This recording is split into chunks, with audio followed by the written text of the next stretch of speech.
अस्सलाम वालेकुम। Programme D चौक के साथ मैं नसीम सिद्दीकी। 2014 अगस्त का महीना और डी चौक उस वक्त के अपोजिशन लीडर इमरान खान साहब कड़ा एहतसाब करूँगा, लूटी हुई दौलत पाकिस्तान में वापस लेके आऊँगा। 2.5 साल हुकूमत में गुजर चुके हैं, ना तो कड़ा एहतसाब होता हुआ नज़र आया, ना लूटी हुई दौलत वापस आई, बल्कि इसके अलावा मौजूदा हुकूमत में जो है वो करप्शन के इल्ज़ामात सामने आए। चीनी स्कैंडल, आटा स्कैंडल, पेट्रोलियम स्कैंडल, तहकीकात भी हुई लेकिन किसी को अभी तक सज़ा नहीं हो सकी। दूसरी तरफ जब जहांगीर तरीन का एहतसाब करने की बारी आई तो पीटीआई के अपने ही तकरीबन 50 के करीब अरकान हैं, वो उनके साथ मिल गए और अपनी हुकूमत के ऊपर जो है इंतकामी कार्रवाइयों का इल्ज़ाम लगा रहे हैं।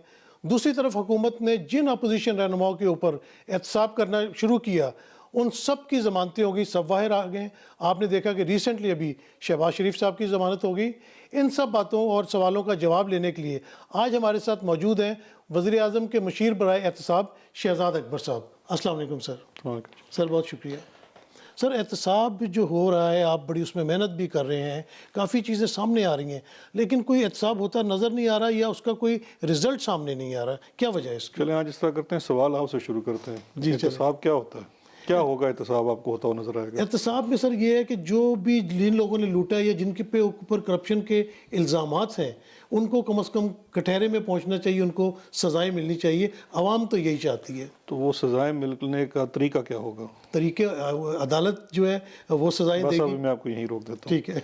दो चीज़ें हैं एहतसाब के लिए। देखिए, जो कहा कड़ा एहतसाब होगा, कड़ा एहतसाब होने का मतलब ये है, और उसकी आपको निशानदेही 13 जमातों का इत्तेहाद हो गया। ये तो उनकी आपस की मसाइल थे जिसकी वजह से चल नहीं सका। सारी अपोजिशन जमातें इकट्ठी होगी, क्योंकि कड़ा एहतसाब हो रहा है। आपके बहुत सारे हुकूमती अरकान भी हो सकता है खुश ना हो, क्योंकि अक्रॉस द बोर्ड हो रहा है। एहतसाब करने के लिए जो इसका एक अमल है, वो जब आप केस बनाने जाते हैं तो उसका पहला अमल होता है कि आपने कोई तहकीक करनी है, कुछ मामला जानना है, ठोस शवाहिद इकट्ठे करने हैं। उसके बाद उस मामले को अदालत के सामने लेके जाना है और फिर अदालत ने उसमें सज़ा या माफ़ी देनी है। अब इन मराइल में से जो सबसे पहली चीज़ है पॉलिटिकल विल, वो पीटीआई की हुकूमत में आने से और ख़ान साहब के कप्तान होने से वो पॉलिटिकल विल आपको नज़र आती है कि एहतसाब के मामले में एक पॉलिटिकल विल है और अक्रॉस द बोर्ड एहतसाब करने की पॉलिटिकल विल है। मसाइल बहुत ज़्यादा हैं। मसाइल में आप शुरू हो जाएं तो करंट हालात में बहुत सारी चीज़ें हमारे सामने आए। पेट्रोल का इशू शुरू हुआ, शुगर का इशू शुरू हुआ, आटे का बहरान आया और बहुत सारे मसाइल पैदा हुए। हर चीज़ के लिए एक कमीशन बना दिया। कमीशन बना के उसकी जो भी रिपोर्ट आई वो पब्लिक की, और जो लोग उसमें नामज़द हुए उनके ख़िलाफ़ जो कार्रवाई कानून के मुताबिक और अदालत के दायरा इख्तियार के अंदर रहते हुए करनी चाहिए, उन सब पे अमल दरामद शुरू हो गया। ये है वो एहतसाब का अमल। अब देखिए, जो अगर आप एहतसाब को लेते हैं कि जी नैब, तो नैब एक इंडिपेंडेंट अदारा है। पाकिस्तान तहरीक इंसाफ की हुकूमत ने उसको वो आज़ादी देनी है, उसको वो पॉलिटिकल विल देनी है और उसको वो रिसोर्सेज देने हैं जिससे वो एहतसाब के अमल को बेहतरी से कर सकें। इसकी बेहतरी की निशानदेही यहाँ से होती है कि पिछले अगर दौरे हुकूमत में आप देखें तो नून लीग के दौरे हुकूमत में कोई 102 या 103 अरब रुपए की रिकवरी होती है नैब से। हमारे दौरे हुकूमत में वो 400 अरब के करीब रिकवरी होती है नैब से 2 सालों के अंदर। तो इसका मतलब है कि निज़ाम के अंदर बेहतरी आई है। यही हाल हमारे ज़ैली इदारों का है, चाहे एंटी करप्शन का इदारा है। एंटी करप्शन की जो रिकवरीज़ हैं, स्पेशली जो सरकारी ज़मीन लोगों ने हथियाई हुई थी, वो अगर आप माजी के 10 साल देखें तो उसमें टोटल वो 2-2.5 अरब रुपए की रिकवरी नहीं है, जबकि अभी की जो रिकवरी है वो 200 अरब के लगभग है। तो ये वो फ़र्क। इसी तरह से आप FIA की देखिए, कारकर्दगी देखिए, माजी की दौर से बहुत बेहतर। अब आ जाते हैं आगे अदालत की स्टेज के ऊपर। देखिए, अदालत के ऊपर सबसे पहले एक तो आपका इंफ्रास्ट्रक्चर का मसला है। आपको ये भी समझना होगा कि मसाइल बहुत हैं, मुजरिम और मुल्ज़मान भी बहुत हैं, अदालतें महदूद हैं। Supreme court of Pakistan, chief justice of Pakistan, उनका भी यही कंसर्न था। उन्होंने हुकूमत को कहा कि 120 एहतसाब अदालतें बनाई जाएँ मुल्क के अंदर। 120 एहतसाब अदालतें बनाने का मतलब ये है सिद्दीकी साहब कि आपको नए जज रिक्रूट करना पड़ेंगे, और ये सीनियर पोजीशन है, क्योंकि एग्जिस्टिंग सिस्टम के अंदर इस वक्त आपकी जितने जजेस की तादाद है वो आबादी के तनासुब से पहले ही कम है। शहजाद साहब, इस हुकूमत को 2.5 साल तकरीबन गुजर चुके हैं, तो ये कब काम मुकम्मल होंगे? हमें इमरान खान साहब की या आपकी नीयत के ऊपर शक नहीं है, लेकिन लोग जो है वो मुलजमान को या मुजरमान को जिन्होंने पाकिस्तान के साथ करप्शन किए, उन्हें जेल की सलाखों के पीछे देखना चाहते देखिए, हैं। दो चीज़ें हैं। आपको पहले तय करना चाहिए पड़ेगा कि आप कौन सा निज़ाम चाहते हैं। आप वो निज़ाम चाहते हैं जहाँ पे अदालत में मुलजमान को सज़ा होने तक पूरा एक फेयर ट्रायल का हक हासिल हो। जी जी, दुरुस्त। जब आप कहते हैं कि लोग मुजरमान को सलाखों के पीछे देखना चाहते हैं, तो वहाँ पे मेरा ख्याल है आप ये थोड़ा इसको गलत कह देते हैं। लोग सज़ा होने के बाद, सज़ा होने के लिए यहाँ पे कोई ना मिलिट्री कोर्ट लगी हुई है, ना ही यहाँ पे कोई वो उस तरह की अदालत है जहाँ पे ड्यू प्रोसेस नहीं है। हमें इसी निज़ाम के अंदर रहते हुए एक ऐसी हुकूमत जिसकी वाज़े मेजॉरिटी नहीं है और वो आइन के अंदर भी कोई तब्दीली नहीं कर सकती, बल्कि नॉर्मल कवानीन को भी पास करवाने के लिए आपके सामने पूरी सिचुएशन है कि किस तरह से चलना है। इसका मतलब है कि आप पूरा निज़ाम नहीं बदल सकते, आपको एग्जिस्टिंग निज़ाम के अंदर रह के बेहतर कारकर्दगी दिखानी है। क्या बेहतर केसेस अदालतों में दाखिल नहीं किए गए? आप शहबाज शरीफ का केस उठा लीजिए जिस पे आप कह रहे हैं कि जी ज़मानतें हो गई। देखिए, किसी मुलज़म का अरेस्ट होना और ज़मानत दोनों चीज़ों के ऊपर स्वाबदीद अदालत की होती है। लेकिन मुस्लिम लीग नून तो जमानत का अंदिया जो इस तरह देती है जैसे बरी हो गए हैं वो। नहीं, मुस्लिम लीग की जो ज़ानी काबिलियत है वो दो चीज़ों से बड़ी वाज़ेह हो जाती है। नंबर एक कि वो ज़मानत को बरियत समझते हैं। नंबर टू, पनामा का फ़ैसला आने के बाद वो मिठाई बांटते हैं। तो इससे ज़्यादा तो मुस्लिम लीग नून की जो लीगल इंटरप्रिटेशन है उसके ऊपर मैं बात नहीं कर अच्छा, आप सकता। देखें नवाज शरीफ साहब को भी सज़ा हो गई थी, मरियम नवाज को भी सज़ा हो गई। अब जिस मुल्क में अजीब कानून है कि जो गरीब है उसका तो इलाज भी जेल में होता है, जेल में मर जाता है वो, और जो अमीर है वो इलाज करने के लिए बाहर चले जाते हैं, बेशक वो सज़ा याफ्ता हों। तो ये लोगों में जो है इसका कोई अच्छा कॉन्सेप्ट नहीं पाया जाता। नहीं, लोगों को सबसे पहले मैं ये समझता हूँ हमें एज अ नेशन थोड़ा सा इन चीज़ों के ऊपर सोचना पड़ेगा। आपने भी फरमाया कि लोग चाहते हैं इनको सज़ा हो, सज़ा तो होगी। बाप बेटी को सज़ा हुई हुई है। वालिद साहब सुप्रीम कोर्ट से तय पाए कि सादिक और अमीन नहीं हैं, झूठे हैं, बददियानत हैं और ताउम्र नाअहल कर दिए गए। उसके बाद उनका जो मुकदमा भेजा गया ट्रायल के लिए, उसमें भी उनको 3 में से 2 मुकदमों में सज़ा हो गई। उनकी साहबजादी को भी एक मुकदमे में सज़ा हो गई। अब मुझे बताइए हम कहाँ खड़े हैं? वो आज भी घंटा घंटा अखलाकियात के ऊपर भाषण देते हैं, वो आज भी एक धड़े के लीडर हैं। तो ये मैं समझता हूँ कि हमें इस अखलाकी मेयार को भी देखना चाहिए। हमें इंडिपेंडेंटली सवाल करना चाहिए कि फिर हम किस इदारे के ऊपर एतमाद करेंगे।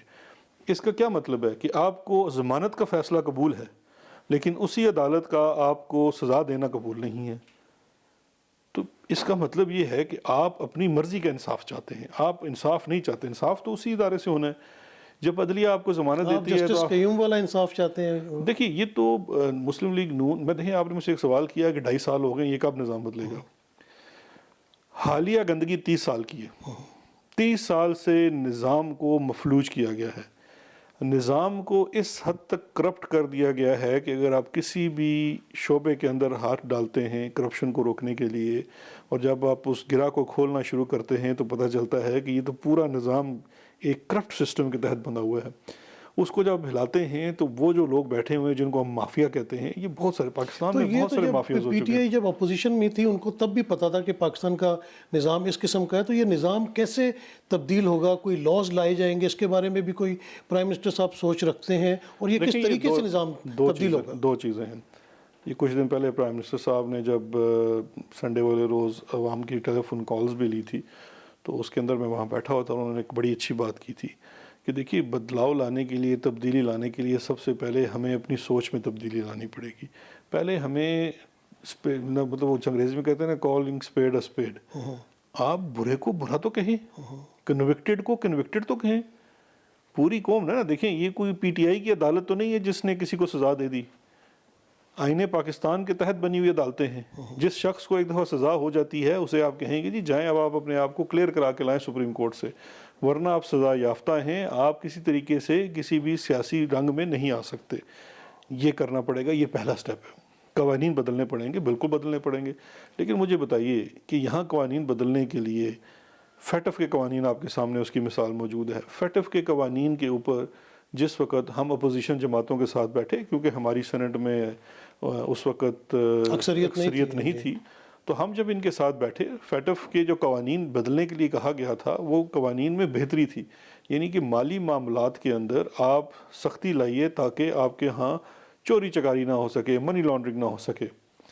ये उसका मुद्दा था। हम अपोजिशन जमातों के साथ बैठे, दोनों बड़ी अपोजिशन जमातों का एक डिमांड थी और वो थी वो जो नैब के कानून में 34 शिकों में तब्दीली चाहते थे। अब हमने उनसे बड़ी अर्ज़ की कि आप देखें, आप कहते हैं कि जी पार्लियामान में मिल के साथ चलें, हम आपके साथ मिल के बैठ गए, सुबह शाम हम आपके साथ क्लॉज वाइज निगोसिएशंस कर रहे हैं, डिस्कशन कर रहे हैं, लेकिन आप किस तरह से कहते हैं कि जी फैटफ ये कहता है, और ये हमारे ऊपर जिम्मेदारी भी है कि हम कवानीन ऐसे लेके आएँ कि जिससे माली मामलात के अंदर एहतसाब हो सके, शफाफियत आ सके। आप ये कह रहे हैं कि आप नैब के तमाम इख्तियारात ख़त्म कर दें, 1 अरब से नीचे की करप्शन ही ख़त्म हो, करप्शन ही ना हो, पीछे माजी में जाना बंद कर दें, इनके केसेस सारे बंद कर दें, मनी लॉन्ड्रिंग को ख़त्म कर दें एज ऑफेंस। इमेजिन कर लेना कि फैटफ कहती है कि मनी लॉन्ड्रिंग आपके हर इशू में आनी चाहिए, देखना चाहिए आपको। इनकी अपोजिशन की डिमांड क्या है कि आप मनी लॉन्ड्रिंग का ऑफेंस नैब में से ख़त्म कर दें। तो उसके बाद मुझे बताइए कि कैसे बात हो सकती है, फिर कैसे इनके साथ बैठ के हम कवानीन के ऊपर कोई बात कर अच्छा, सकते हैं? अपोजिशन तो कहती थी कि हुकूमत इंतकामी कार्रवाई कर रही है, लेकिन अब जहांगीर तरीन साहब के मामले में आपके अपने अरकान असम्बली भी ये कह रहे हैं कि जहांगीर तरीन के साथ कोई इंतकामी कार्रवाई हो रही है। देखें, 2 चीज़ें हैं, एहतसाब करना और जिसका होना दोनों ही बड़ा मुश्किल काम है। जो कर भी रहा होता है या जो एहतसाब से मुंसलिक भी होता है तो उसके ऊपर भी बहुत ज़्यादा बातें की जाती हैं। प्राइम मिनिस्टर साहब की जो विज़न है एहतसाब के मामले में वो अक्रॉस द बोर्ड अकाउंटेबिलिटी का है। शुगर कमीशन की जब रिपोर्ट आई, पब्लिक रिपोर्ट हुई, उस रिपोर्ट को तमाम शुगर मिलों ने, स्टेक होल्डर्स ने हाई कोर्ट से लेके सुप्रीम कोर्ट तक चैलेंज किया। एक जगह भी, एक फोरम पे भी एक लाइन नहीं आई किसी जजमेंट के अंदर कि ये जो शुगर कमीशन की फाइंडिंग्स हैं ये किसी शख्स को टारगेट कर रही हैं या इनकी फाइंडिंग्स फैक्ट्स या फिगर से हट कर हैं। साथ ये भी सुप्रीम कोर्ट से आ गया कि वफाकी काबीना ने इनके ऊपर जो एक्शन मैट्रिक्स बना के दिया है उसके ऊपर आप इसके ऊपर अमल दरामद करें।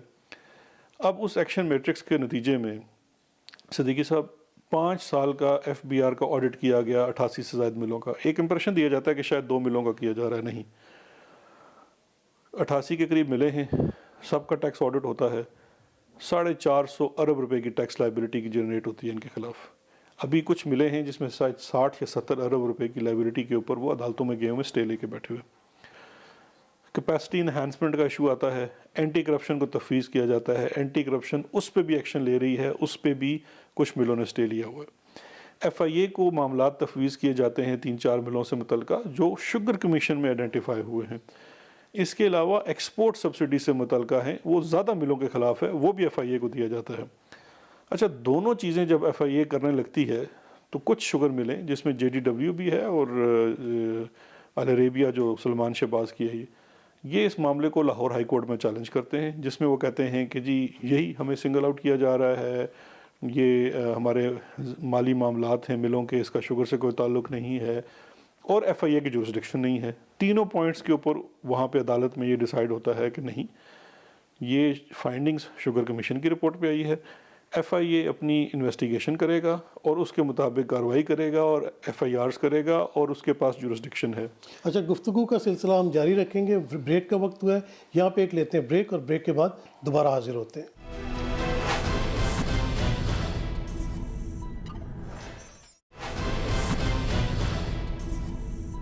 Welcome back. हम बात कर रहे थे शुगर स्कैंडल के ऊपर। जी शहजाद साहब। जी देखिए, और जब ये चीज़ लाहौर हाई कोर्ट से मामला होता है कि जी FIA ने ही तफ्तीश करनी है और इन स्पेसिफिक केसेस के ऊपर उसकी जुरिस्डिक्शन है, FIA अपनी तफ्तीश का आगाज़ करता है। पहले 2 FIRs होती हैं, एक ही इंक्वायरी है उसमें से 2 FIRs होती हैं, उसके बाद फर्दर इन्वेस्टिगेशन, क्योंकि FIA का जो निज़ाम है उसके तहत पहले एक इंक्वायरी रजिस्टर होती है, फिर आप इसकी इन्वेस्टिगेशंस करते हैं, जब प्राइमा फेसी केस बन जाता है तो फिर आप दफ़ात लगा के FIR करते हैं और FIR के बाद अपनी इन्वेस्टिगेशन कंप्लीट करके चलान अदालत में दाखिल करते हैं। तो ऐसा नहीं है कि सिर्फ तरीन साहब के ऊपर या उनके मामलात के ऊपर FIR हुई, जो चीज़ें आइडेंटिफाई हुई थी शुगर कमीशन में उसमें FIA ने अपनी फ्रेश इंक्वायरी की और उसकी रोशनी में FIR दी। एफआईआर में अभी उसने जो इन्वेस्टिगेटिंग ऑफिसर होते हैं उन्होंने इस पर तफ्तीश करनी है और आगे मामले को लेकर जाना है। अब देखिए, अगर मैं ये समझता हूँ कि तफ्तीश के अंदर कोई ऐसी चीज़ सामने आती है जहाँ पे ज़्यादती की बात है, तो वो तो प्राइम मिनिस्टर साहब की एक वाज़ेह इंस्ट्रक्शंस हैं कि किसी के साथ ना ही किसी को सिंगल आउट किया जाएगा, चाहे उसका ताल्लुक हुकूमती जमात से हो या किसी अपोजिशन की जमात से हो। और जो पाकिस्तान तहरीक इंसाफ का एक अपना विज़न है उसके मुताबिक हर किसी को अपने आप को एहतसाब के लिए पेश करना है, इदारों ने एहतसाब करना है, वो किसी शख्स ने नहीं करना। अगर एफआईए की इन्वेस्टिगेशंस चलान दाखिल करके ये कहती हैं कि जी तरीन साहब का इसमें कोई कसूर नहीं था, तो मैं बारहा कह चुका हूँ कि मुझे और प्राइम मिनिस्टर दोनों को बड़ी खुशी होगी। अच्छा, ये देखिए, लेकिन अगर वो ये कहते हैं कि इनका कसूर है, तो वो मामला अदालत के सुपुर्द हो जाएगा और फिर अदालत में मामला चलेगा।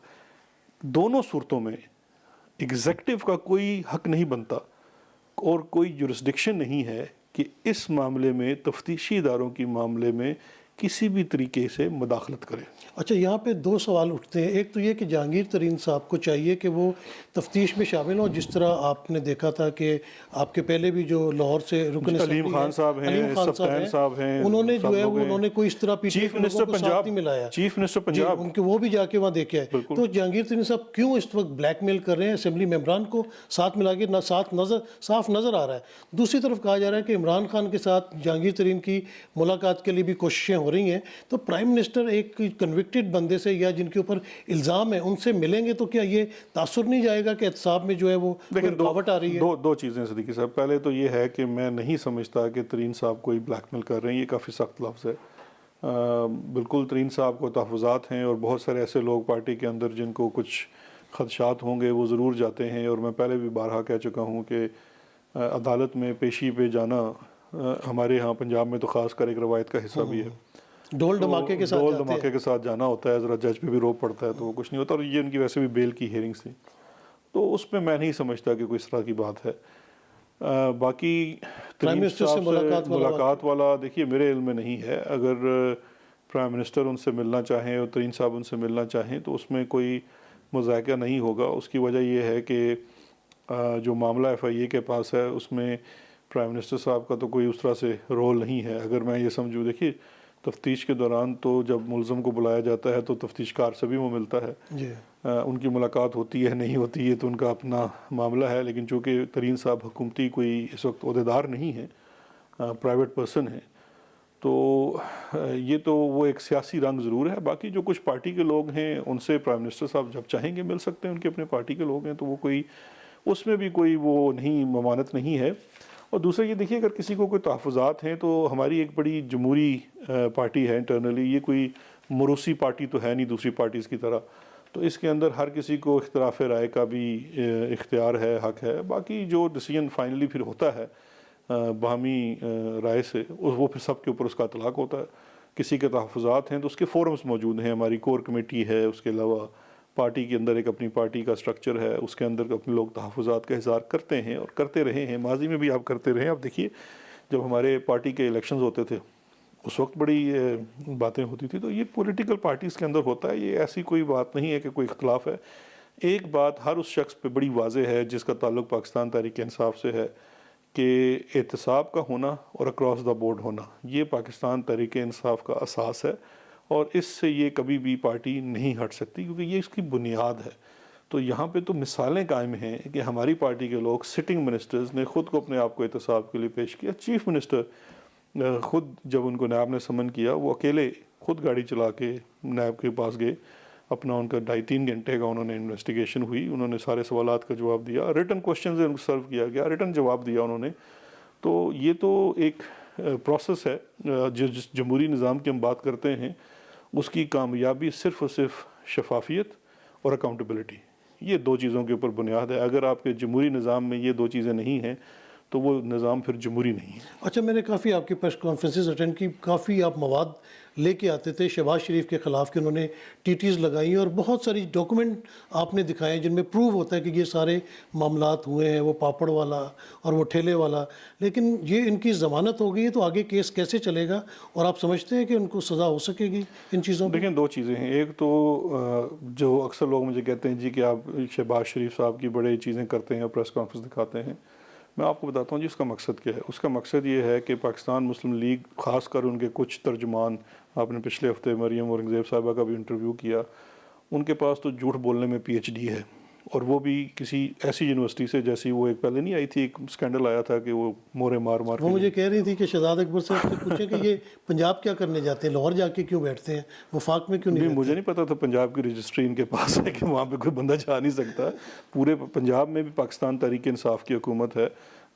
मैं जब किसी काम के लिए जाना होता है, लाहौर भी जाता हूँ, कराची भी जाता हूँ, पेशावर भी जाता हूँ। वज़ीर आज़म का लेकिन मुशीर एहतसाब होने के नाते तो जी, पूरे मुल्क में जो है और आप एहतसाब की कार्रवाइयाँ कर सकते नहीं हैं। देखें, पहली चीज़ तो ये है कि एग्जेक्टिव इख्तियार कोई नहीं है। आपकी मुख्तलिफ इदारों की जो वर्किंग है, आपने सिर्फ उसको देखना होता है। उसमें जो स्ट्रक्चरल चीज़ें होती हैं, लॉ मेकिंग है, वो चीज़ें हैं। बहरहाल कि मैं उस चीज़ पे वापस आना चाहता हूँ कि चूँकि मुस्लिम लीग नून ये एक ख़ास अपने अंदर खासा रखती है कि वो झूठ बोलने के चैम्पियंस हैं, तो वो कौम को गुमराह करते हैं। जिस तरह ये खादम आला का जो था, कितना मतलब ये देखिए, खादम आला 5 तो खादम आला के वो कैंप ऑफिसेस थे, अच्छा, करोड़ों अरबों रुपए का तो उसके ऊपर खर्चा आता था, और नाम रखा हुआ था खादम आला। तो ये तो एक बहुत बड़ा झूठ और मकर था। अब बड़ा ज़रूरी था कि ये देखें, मामलात तो अदालतों में चलने हैं। आज तक मेरे बताए हुए एक प्रेस कॉन्फ्रेंस के अंदर की एक चीज़ के अंदर मुझे ये, अगर मैंने झूठ बोला तो ये मुझे डेफेमेशन में क्यों नहीं सू करते। मैंने इनसे बार बार चैलेंज किया है। जितनी बातें मैंने की हैं वो सारी नैब के रेफरेंसेस का हिस्सा हैं, उनके साथ डॉक्यूमेंट्री एविडेंस मौजूद है। लेकिन ये कौम को बताना बड़ा ज़रूरी है, उनको एजुकेट करना बड़ा ज़रूरी है कि इस ग्रोह का तरीक़ा वारदात क्या था और ये किस तरीके से करप्शन करते थे और अपना करप्शन से किया हुआ पैसा हलाला कैसे करते थे उसका, ये बताना बड़ा ज़रूरी था। जी। अब जहाँ तक कोर्ट्स की बात है, तो देखिए शहबाज शरीफ साहब का जो TT वाला केस है वो तो अदालत में चल रहा है। इस वक्त उनके एहतसाब अदद के ऑल ऑफ सडन हमें ख़ुद उस पर बड़े खदशात हैं कि कैसे जजेस का ट्रांसफ़र हो गया। अभी नए जजेस अपॉइंट होने हैं, तो वो ट्रायल तो कंटिन्यू करेगा रोज़ों के बाद इंशाल्लाह। बाकी जो ज़मानत है, ज़मानत तो देखिए इस शर्त पे होती है कि आप ट्रायल का हिस्सा बने रहेंगे। जिस दिन ये ट्रायल में रखना डालेंगे, नैब मूव कर सकता है इनकी ज़मानत कैंसलेशन का। तो conduct of the accused matters, या तो इनको पर्सनल एग्जाम्पशन लेनी पड़ेगी कि इनका वकील पेश हो, लेकिन अगर ये पर्सनल एग्जाम्पशन नहीं लेंगे तो हर पेशी के ऊपर शहबाज शरीफ को खुद पेश होना है। लेकिन हम ये देख रहे हैं कि पीपल्स पार्टी में भी आप देखें कि आसिफ अली जरदारी साहब गिरफ्तार हो गए थे, फ़रियाल तालपुरा साहब गिरफ्तार हो गई थी, अदालतों में भी पेश हो रहे थे, लेकिन अचानक ऐसा कोई टर्निंग पॉइंट आया है कि वो अदालतों में भी नहीं पेश हो रहे, वो इस्तिस्ना ले लेते हैं, उनकी बीमारी आड़े आ जाती है। और केस में खुद एहतसाब अदालत जाता हूँ, वो केसेस बिल्कुल रुके हुए, चल नहीं रहे इस वक्त। तो ये कैसा एहतसाब हो रहा है? ये तो फिर आपको जजेस से पूछना पड़ेगा ना, मैं तो इसका कोई जवाब नहीं दे सकता। कि अगर देखिए किसी को एग्जाम्पशन मिलती है तो वो कोर्ट से मिलती है, किसी को बेल मिलती है तो वो कोर्ट से मिलती है। Conduct of the trial is responsibility of the जज। जी, प्रिजाइडिंग जज जो है उसने एविडेंस भी कंडक्ट करना है, ट्रायल भी कंडक्ट करना है, डेट भी उसने देनी है, प्रोसिक्यूशन ने उसको असिस्ट करना है। अच्छा शहजाद साहब, मैंने ये देखा है कि जो मुल्ज़िमान के वकला पेश होते हैं वो बड़े हाईली पेड होते हैं, करोड़ों रुपए फीसें ले रहे होते हैं और उनका बड़ा एक नाम होता है। लेकिन हुकूमत की तरफ से कुछ तो सेनेटर बना दिए जाते हैं। और जो हुकूमत की तरफ से पेश होते हैं या नैब की तरफ से पेश होते हैं, अच्छे वकील होते हैं, डेफिनेटली वो भी पढ़ लिख के आते हैं, लेकिन वो ज़रा मुझे वीक महसूस होते हैं। तो आप लोग हाईली पेड वकला क्यों नहीं करते? इतने बड़े करप्शन के केसेस हैं, आप उसी में से थोड़ी शेयर दे दिया करें उन्हें। ऑन लाइटर नोट, इन्होंने छोड़ा ही कोई वकील नहीं है शहर के अंदर। देखें बात यह है कि ये तो शुरू से रहा है कि प्रोसिक्यूशन जो है वो एक सेट प्रोसिक्यूशन का इदारा है जिसके अंदर एम्प्लॉयड लोग होते हैं। ऐसा नहीं है कि वो लोग इतने बड़े, मतलब इतने ज़हीन नहीं हैं या इतने लायक नहीं हैं, बेहतर लोग हैं, बेहतर हैं। तो ये देखिए इनकी कुछ लोगों को सज़ाएं हुई हैं, लेकिन दूसरी तरफ से हैवी वेट्स आते हैं, इसका कोई शक नहीं है इस बात के अंदर। और फिर वसाइल की बात होती है, माफिया के पास वसाइल की कोई कमी नहीं होती, वो ज़्यादा पे कर सकते हैं। रियासत तो यहाँ पे आप देखिए ख़ास लिमिट से ज़्यादा पे नहीं कर सकती। शहजाद अकबर साहब से मज़ीद गुफ्तगू भी जारी रहेगी। इस वक्त एक ब्रेक का वक्त हुआ, ब्रेक लेते हैं, ब्रेक के बाद दोबारा हाजिर होते हैं और शहजाद अकबर साहब से मज़ीद सवालात करते हैं। Stay tuned.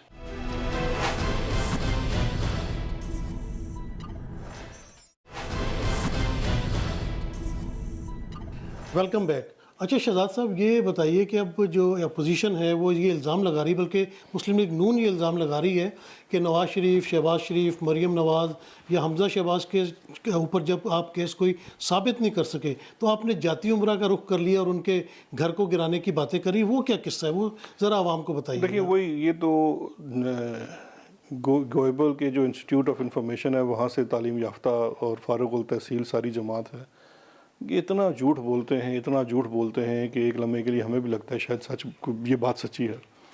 लेकिन दो चीज़ें हैं। पहली तो बात है कि नवाज़ शरीफ तो सज़ा याफ्ता है, मरीम नवाज़ भी या मरीम सफ्तर जो भी उनका नाम है वो भी सज़ा याफ्ता हैं। हमज़ा के और जो शहबाज शरीफ के ऊपर केसेस जो अदालत में चल रहे हैं, हमज़ा को 2 साल जेल में रहने के बाद बाहर तशरीफ़ लाए हैं। शहबाज शरीफ साहब तकरीबन 1 साल पहले कभी 7 माह रहे हैं, पहले कोई 5-6 माह रहे थे, वो जेल में गुजार के आए हैं।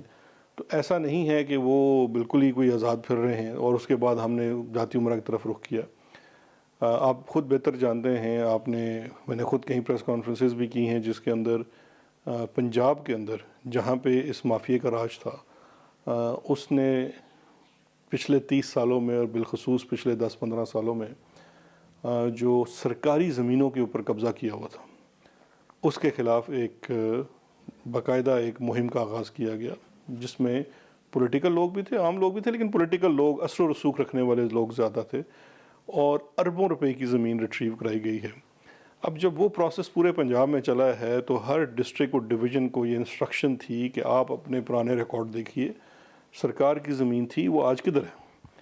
तो इस एक्सरसाइज में जब सरकार की ज़मीन ढूंढने निकले तो पता चला कि मोज़ा मानक, जहाँ पे ये रायबंड इन्होंने अपना पैलेस बनाया हुआ है, वहाँ पे सरकार की को 836 कनाल ज़मीन थी। अच्छा, उसका रिकॉर्ड जब रेवेन्यू डिपार्टमेंट ने देखा, अब इस सारे मामले का शहजाद अकबर से कोई ताल्लुक़ नहीं है, क्योंकि मैं बिल आखिर एक इंसान हूँ और मैं सारा दिन बैठ के सारा दिन इनकी चीज़ें, इनकी चोरियाँ नहीं ढूंढता रहता। ये ख़ुद मैंने पहले एक दिन प्रेस कॉन्फ्रेंस में भी कहा था कि मसला ये है चोर का कि जब नीली बत्ती वाली गाड़ी किसी मोहल्ले से गुजरती है तो उस मोहल्ले का हर चोर जो है वो दुबक के रज़ाई में बैठ जाता है कि शायद मैनू फड़ना है इन्हें। तो इनको वो इस बात पे शक था। अब इसमें दो चीज़ें हैं, मैं वापस आ जाता हूँ। मोज़ा मानक में 836 कनाल सरकारी ज़मीन थी 1960 के रेवेन्यू के रिकॉर्ड के मुताबिक।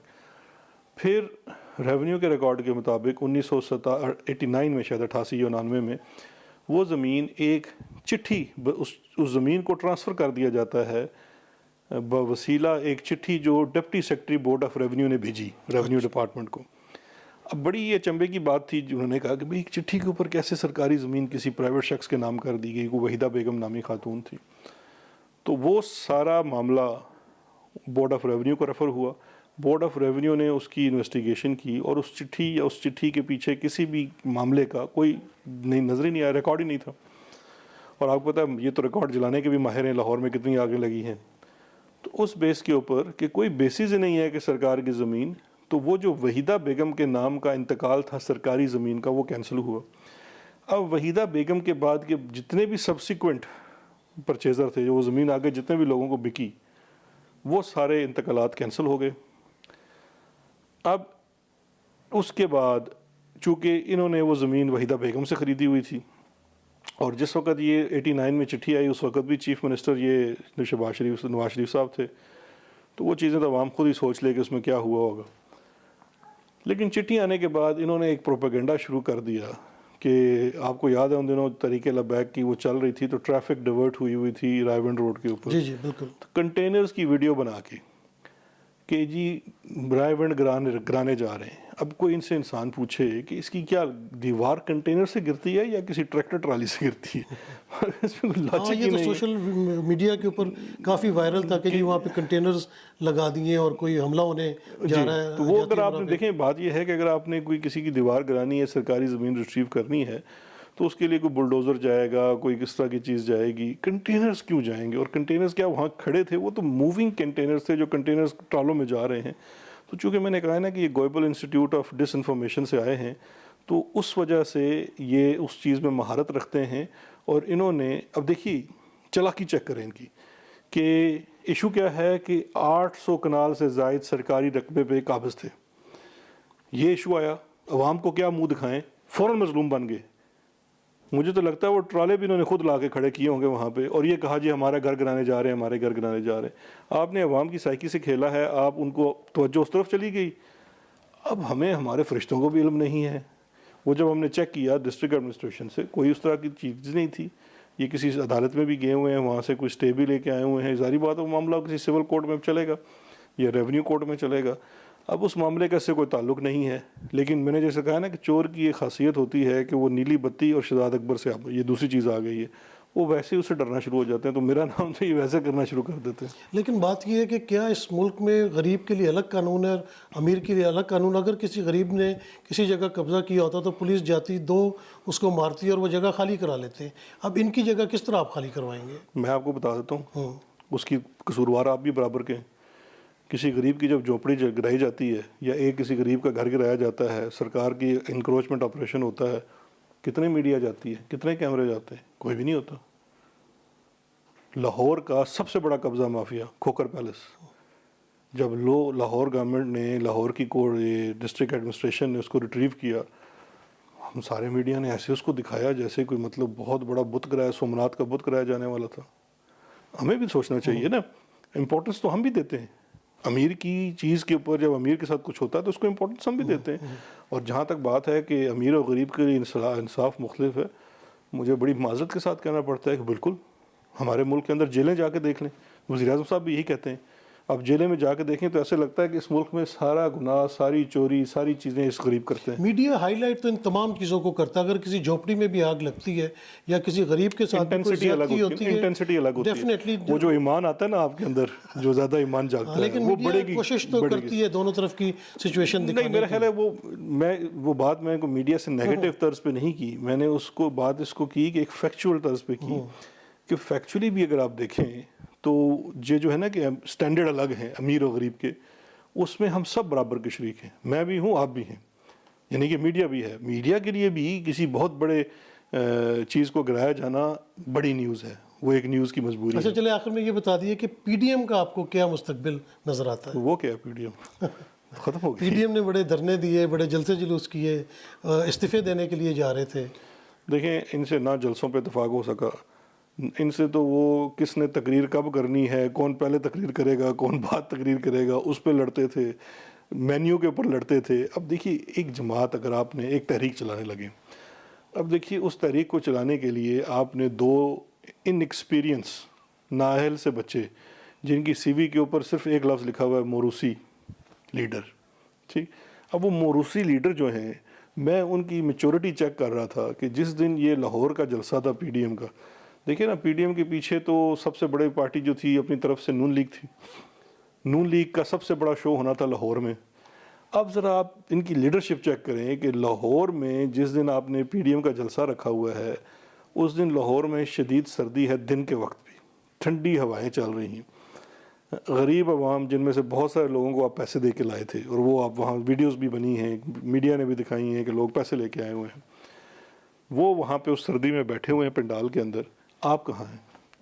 तमाम लीडरशिप उस वक़्त अयाज सादिक साहब के घर खाना खा रही थी, ज़ोहराने का एहतमाम था। तो मुझे बताइए कि इनकलाब ऐसे आता है? शहजाद साहब, आपसे बड़ी अच्छी गुफ्तगू हो रही थी, टाइम की कमी की वजह से हम जारी नहीं रख सकते। आपका बहुत शुक्रिया, थैंक यू वेरी मच। आपने देखा कि शहजाद अकबर साहब ने कहा कि एहतसाब जो है हुकूमत कर रही है, अपनी कोशिश पूरी कर रही है। इमरान साहब का यही नज़रिया है कि एहतसाब जारी रहना चाहिए, लेकिन फ़ैसले जो है वो अदालतों में होंगे। जहांगीर तरीन साहब एक देरीना साथी हैं इमरान खान साहब के, अगर वो उनसे मुलाकात करना चाहते हैं तो उसमें कोई हरज नहीं है। पीडीएम के बारे में इन्होंने कहा कि पीडीएम जो है वो अब तकरीबन ख़त्म हो चुकी है और शहबाज शरीफ, नवाज शरीफ, नून लीग के ऊपर केसेस चलते रहेंगे। उनकी जो ज़मानतें हुई हैं वो बरी नहीं हुए हैं, अभी उनकी ज़मानत हुई, उनके केसेस चल रहे हैं जिनके फ़ैसले अदालतें देंगी। बहुत शुक्रिया। नेक्स्ट प्रोग्राम में फिर इंशाल्लाह मुलाकात होगी। अल्लाह हाफिज़।